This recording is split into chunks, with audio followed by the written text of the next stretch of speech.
Why did Germany's Weimar Republic fail, and why is it still relevant today? Because we often think that this was pretty much inevitable, right? But consider this. The Weimar Republic managed to survive 4 communist revolutions, 3 attempted coups, and one of the worst cases of hyperinflation in history.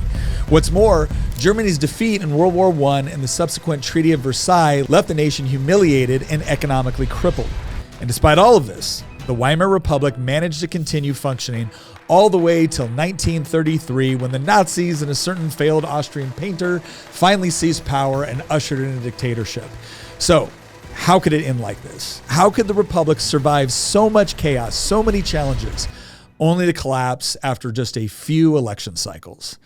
Well, the seeds of this catastrophe began in 1929 with the onset of the Great Depression and the inability of German politicians to manage the crisis.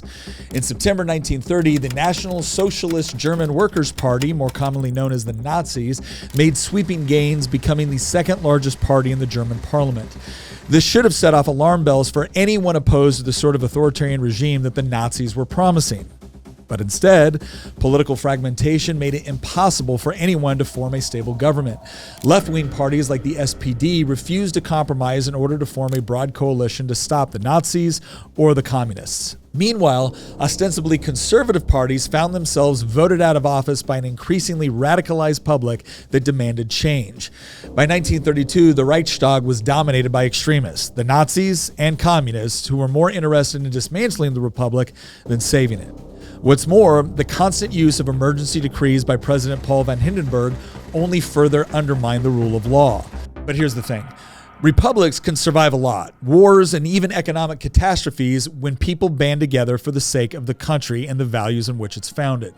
What they cannot survive is a crisis of legitimacy and the raw abuse of power. The Weimar Republic's political process became a tool for destroying one's foes rather than solving national problems. This abuse was evident when Hindenburg appointed Hitler as chancellor in January 1933. This decision was driven by the political establishment, who foolishly thought they could control Hitler for their own ends.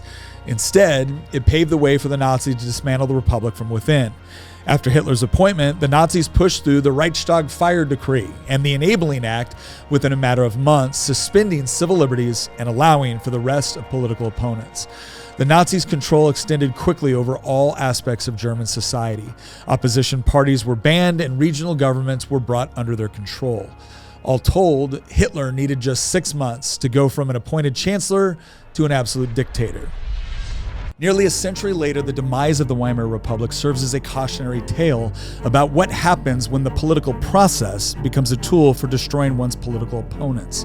I mean, after all, Hitler's party won those seats in parliament. Hitler was legally appointed. The bills they passed in order to take absolute power were legally passed through the Reichstag. The bottom line is democratic processes in and of themselves do not ensure a free society. In order to have that, you need to have a people that is willing to fight for it and politicians that are willing to preserve it. Do you have a why you would like us to answer? Go into the link in the description and pose your question, and maybe the next Why Minutes will be dedicated to you.